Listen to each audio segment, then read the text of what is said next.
નમસ્કાર દર્શક મિત્રો, હું આપની સાથે છું રાખી અંજારીએ. સ્વાગત છે આપનું કચ્છ ઉદય ટીવી ન્યૂઝમાં. તો દર્શક મિત્રો, જોઈએ આજના સમાચારો વિસ્તારપૂર્વક. ગાંધીધામમાં વ્યાપારિક રોકાણ અને વિદેશી આયાત નિકાસના નામે મસમોટું આર્થિક કૌભાંડ આચરવામાં આવ્યું હોવાની વિગતો પ્રકાશમાં આવી છે. આ મામલે ગાંધીધામ બી ડિવિઝન પોલીસ મથકે ગુરવિંદરસિંહ તૂર, મોહમ્મદ રફીક બારા અને હનીફ મોહમ્મદ તલુ સહિતના શખ્સો સામે ગુનો દાખલ કરવામાં આવ્યો છે. આરોપીઓએ પૂર્વ આયોજિત કાવતરું રચીને ફરિયાદી હરિયાણાના જશનપ્રીતસિંહ બલદેવસિંહ બ્રાર પાસેથી વ્યાપારમાં ભાગીદારી અને ઊંચા નફાની લાલચ આપીને લાખો રૂપિયા મેળવ્યા હતા. આરોપીઓએ ફરિયાદીની કંપની બેટ યુઝ ક્લોથિંગનો સામાન વિદેશથી મંગાવી તેમાં અંદાજે 32,50,000 રૂપિયાની રકમ પરત ન કરી છેતરપિંડી આચરી હતી. આરોપીઓએ એકબીજાની મદદગારી કરી ફરિયાદી સાથે છેતરપિંડી કરી વિશ્વાસઘાત કરવાના ઈરાદે ફરિયાદીને વિશ્વાસમાં લઈ આરોપીએ ફરિયાદી પાસેથી ધંધો કરવાના બહાને લીધા હતા. જે રૂપિયા પરત ન આપી તેમજ ફરિયાદીની કંપની બેટ ઇન્ટરકોન્ટિનેન્ટલ કોર્પોરેશન કંપનીએ 61 કરોડ 88 લાખનો યુઝ ક્લોથનો સામાન અલગ અલગ સમયે વિદેશમાંથી યુએસ ક્લોથિંગ તથા ટેક્સપોલી ઇમ્પેક્સ કંપનીઓને મોકલાવ્યો હતો.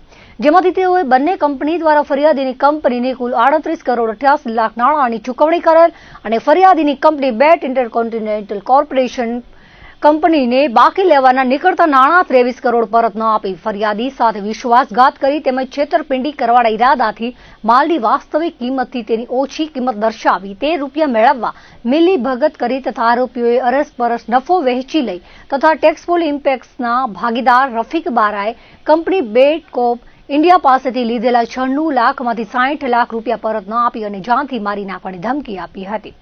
તેમજ એ ટુ ઝેડ કંપનીના ખોટા સહી સિક્કાવાળા કિંમતી ઇન્વોઇસ જે બેંકમાં જમા કરાવી કુલ 19 કરોડ 43 લાખ અલગ અલગ સમય બેંકથી એ ટુ ઝેડ કંપનીમાં જમા કરાવી ગુનો કર્યો હોવાનું ફરિયાદમાં નોંધાયું છે.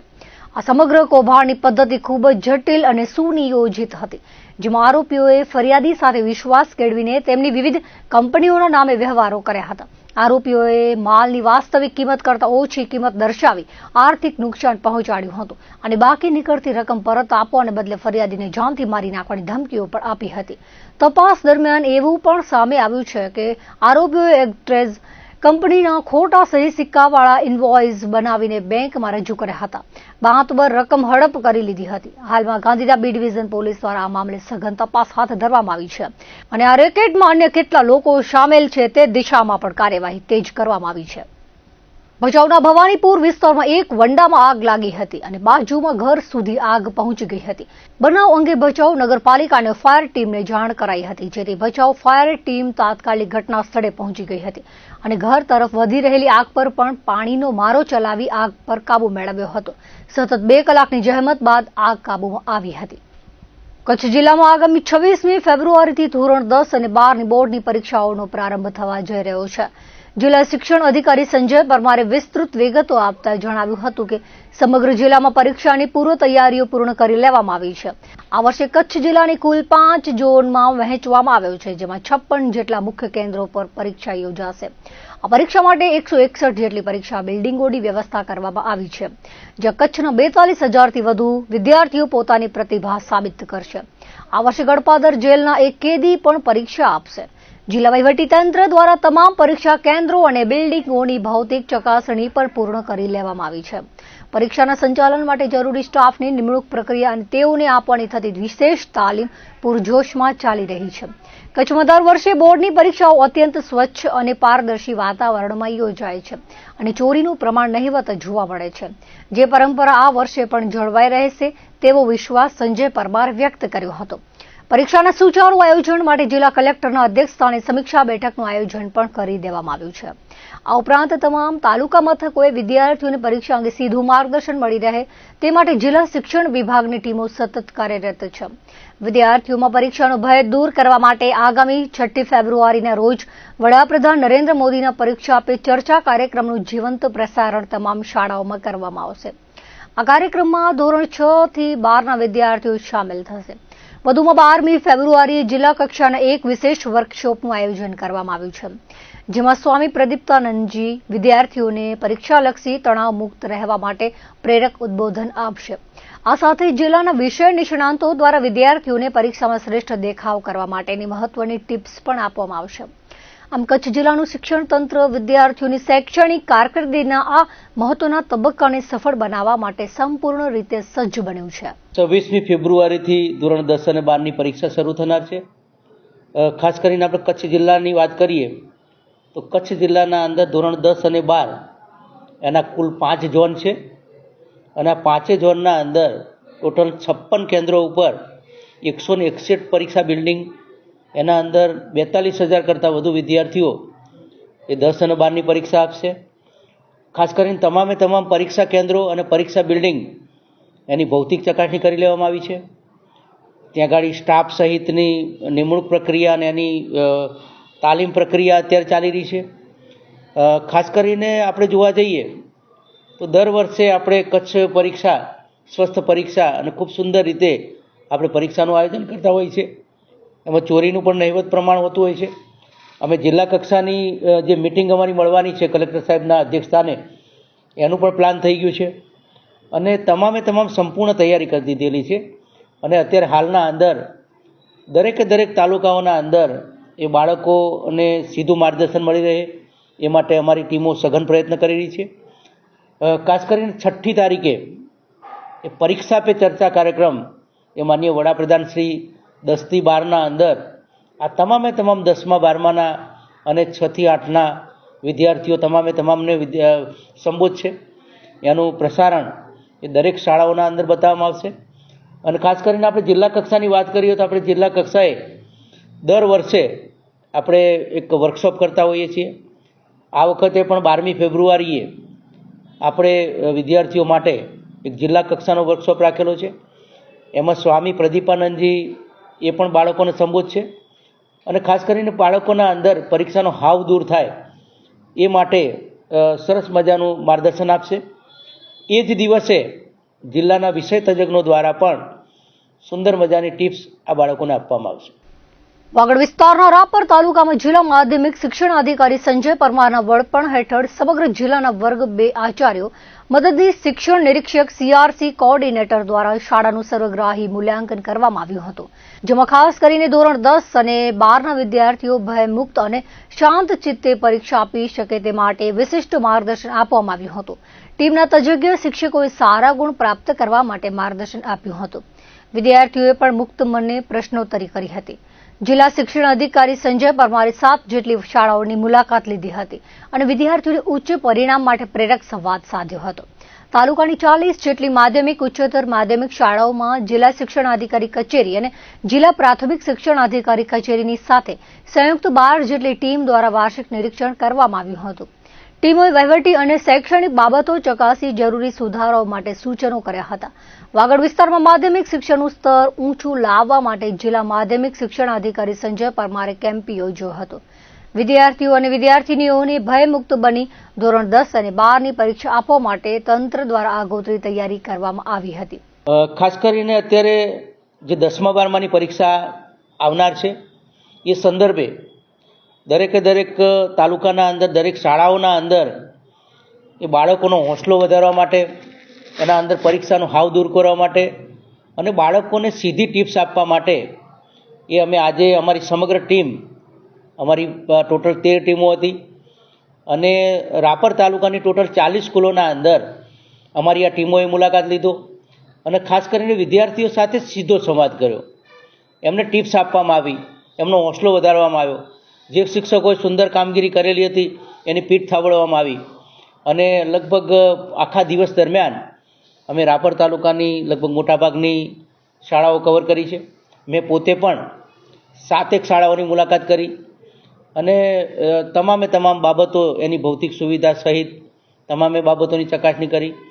અને અત્યારે આપણે પ્રી બોર્ડ એક્ઝામ ચાલુ છે આપણી, એટલે આમ દર વર્ષે આપણે 3 પ્રી બોર્ડ એક્ઝામ લઈએ છીએ. ચાલુ વર્ષે આપણે 5 જેટલી પ્રી બોર્ડની એક્ઝામ લઈશું. એટલે પ્રી બોર્ડની પણ તૈયારી કરતા વિદ્યાર્થીઓ જોવા મળ્યા અને હજુ આપણે બે પ્રી બોર્ડ આપણી બાકી છે એ પણ લઈશું. ખાસ કરીને અમે વિષય તજજ્ઞો માટે અમે યુટ્યુબ ચેનલ મારફતે અમે દરેક વિષય તજજ્ઞોના પાઠ પ્રસારિત કરીએ છીએ. એની પણ ચકાસણી કરવામાં આવી કે ભાઈ ખરેખર વિદ્યાર્થીઓને આ વિષયના ટિપ્સો આપવામાં આવે છે કે કેમ અને એને આ વિષયના વિડીયોઝ બતાવવામાં આવે છે કે કેમ. આ તમામ બાબતોની ચકાસણી કરી અને વિદ્યાર્થીઓને પ્રોત્સાહિત કરવામાં આવ્યા અને 10મા 12માના અંદર બાળકોનો હોસ્ટેલો જોતા ખૂબ સુંદર પરિણામ મળશે એવી અમને આશા છે. એટલે અત્યારે અમારી ટીમો દરેકે દરેક તાલુકાના અંદર અત્યારે હાલ આ રીતની અમારા કાર્યક્રમો ચાલુ છે. આવતીકાલે અમારી તમામ ટીમો મુંદ્રા ખાતે છે.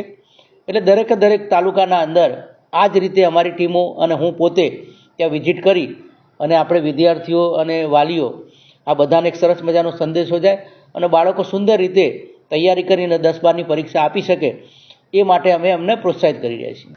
કચ્છના ઐતિહાસિક અને પ્રવાસન ધામ એવા ભુજના સ્મૃતિવન મેમોરિયલ ખાતે એક વિશેષ કાર્યક્રમનું આયોજન કરવામાં આવ્યું હતું. આ કાર્યક્રમ અંગે સ્મૃતિવનના પ્રબંધક મનોજ પાંડેએ વિગતવાર માહિતી આપતા જણાવ્યું હતું કે આર્મી દ્વારા આયોજિત રણભૂમિ દર્શન અભિયાન કાર્યક્રમ હેઠળ વિવિધ આયોજનો હાથ ધરવામાં આવ્યા હતા. આ પ્રસંગે ભારતીય સેનાના ઉચ્ચ અધિકારીઓ અને પોલીસ વિભાગના વરિષ્ઠ અધિકારીઓ ખાસ ઉપસ્થિત રહ્યા હતા. કાર્યક્રમની શરૂઆતમાં સ્મૃતિવનના ડ્રોપ પોઈન્ટ ખાતે રણભૂમિ દર્શન અભિયાન અંતર્ગત કચ્છ પધારેલા અતિથિઓનું સ્વાગત કરવામાં આવ્યું હતું અને ત્યારબાદ ઓડિટોરિયમમાં મુખ્ય કાર્યક્રમ યોજાયો હતો. આ કાર્યક્રમનું મુખ્ય આકર્ષણ 1971ના ભારત પાકિસ્તાન યુદ્ધમાં અભૂતપૂર્વ યોગદાન આપનાર કચ્છની વિરાંગના માતાઓનું સન્માન કર્યું હતું. મનોજ પાંડેએ વધુમાં ઉમેર્યું હતું કે આ વિરાંગનાઓએ યુદ્ધ સમયે જે હિંમત અને દેશભક્તિ બતાવી હતી તેને બિરદાવવા માટે ભુજ આર્મીના મુખ્ય અધિકારીઓ દ્વારા તેમનું ભાવભર્યું સ્વાગત કરવામાં આવ્યું હતું અને તેમને હાર્દિક શુભકામનાઓ પાઠવવામાં આવી હતી. સ્મૃતિવનના ઓડિટોરિયમમાં સાંસ્કૃતિક કાર્યક્રમોની સાથે સાથે રજૂ કરવામાં આવેલા વિવિધ આયોજનોએ ઉપસ્થિત સૌ કોઈને મંત્રમુગ્ધ કર્યા હતા. સેના અને નાગરિકો વચ્ચેના મજબૂત સંબંધોને દર્શાવતા આ કાર્યક્રમને સફળ બનાવવામાં સ્મૃતિવનના વ્યવસ્થાપનનો પણ મહત્વનો ફાળો રહ્યો હતો. આ કાર્યક્રમ દ્વારા દેશની સુરક્ષામાં પાયાનું કામ કરનાર સૈનિકો અને કટોકટીના સમયે પડખે ઉભા રહેનાર સ્થાનિક વિરાંગનાઓના સમર્પણને યાદ કરવામાં આવ્યું હતું. મનોજ પાંડેએ આ પ્રકારના કાર્યક્રમો સ્મૃતિવનમાં યોજાય તે ગર્વની વાત ગણાવી હતી અને આર્મીના આ સ્તુત્ય પગલાંની પ્રશંસા કરી હતી. आज भुज आर्मी की तरफ से रणभूमि कार्य रैली यहाँ स्मृति इन कराई गई है, जिसमें आर्मी के चीफ, यहाँ के मुख्य अधिकारी यहाँ पे उपस्थित रहे तथा पुलिस के तरफ से यहाँ अन्य अधिकारी उपस्थित रहे, जिसमें स्मृति वन के ड्रॉप पॉइंट पे बहुत अच्छा उनका योजना थी और प्रयोजन कराया गया और बहुत अच्छे से एक यहाँ स्मृति वन के ऑडिटोरियम में भी प्रोग्राम रखा गया था, जिसमें कल्चरल प्रोग्राम के साथ में लोगों के आने के लिए जो वहाँ से लोग गाड़ी चला करके आए हैं उनके स्वागत के लिए यहाँ पे एक प्रोग्राम रखा गया. Okay sir. जिसमें आज यहाँ कच्छ की जो वीरांगना माताएं थी वो लोग भी इसमें सम्मिलित थी और उनके स्वागत के लिए यहाँ भुज आर्मी के तरफ से उनके मुख्य अधिकारी ने उनका स्वागत किया और उन लोगों को हार्दिक बधाइयाँ दी जो 1971 के युद्ध में उन लोगों का महत्वपूर्ण योगदान रहा. Okay sir. इसके लिए बहुत ही अच्छा यहाँ पे एक कार्यक्रम हुआ जो कि काफ़ी अच्छा आर्मी की तरफ से रहा. ये जो भारत रणभूमि दर्शन का कार्यक्रम है, इसका उद्देश्य है कि हमारी जो पश्चिमी सीमाएं हैं इन पर जितने भी युद्ध स्थल हैं जहां पर आज़ादी के बाद से हमारी सेनाओं ने लड़ाइयां लड़ी और दुश्मन के दांत खट्टे किए, उन स्थलों को एक बार विजिट किया जाए, उनकी खैर खबर ली जाए कि वो ठीक से हैं या नहीं हैं. इन स्थलों पर हमारे थोड़े से वॉर मेमोरियल्स भी हैं, उनकी मेंटेनेंस ठीक है या नहीं है. दूसरा, इन इलाकों में जो हमारे वेटरन रहते हैं, जो रिटायर्ड आर्मी मैन हैं, उनसे मिला जाए, उनकी कोई समस्याएं हैं तो उनको सुलझाया जाए. वीर नारी और वीर माताएं भी हैं जिन्होंने अपनों को लड़ाई में खोया, उनसे मिलकर उनकी समस्याओं को भी सुलझाया जाए. साथ ही साथ बच्चों से, एनसीसी कैडेट से मिला जाए, उनको मोटिवेट किया जाए ताकि वो आगे बढ़ें और देश की जान लगाएं. तो इन सब उद्देश्यों को मिलाकर हमने प्लान किया. हमने ये कल रैली शुरू की थी देवभूमि द्वारिका से. आज कल रात को हम लोग धनंदरा पहुंचे जामनगर से होते हुए, आज भुज की रणभूमि में आए हैं. यहाँ वीर माताओं से, वीरांगनाओं से मिले बड़े गर्व महसूस हुआ कि हम जिनको बचाते हैं उन्होंने कभी हमें बचाया था।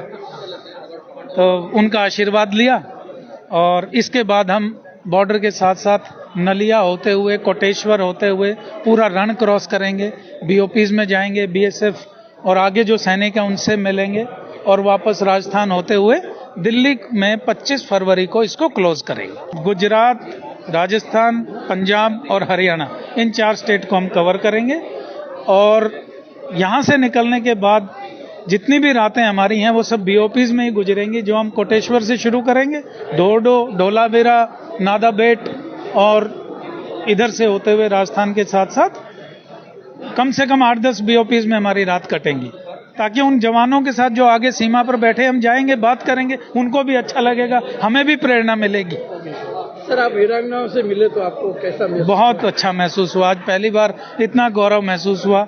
उन्होंने आशीर्वाद दिया, वो माताएं जिन्होंने कभी हमारी रक्षा की थी, बहुत बढ़िया लगा।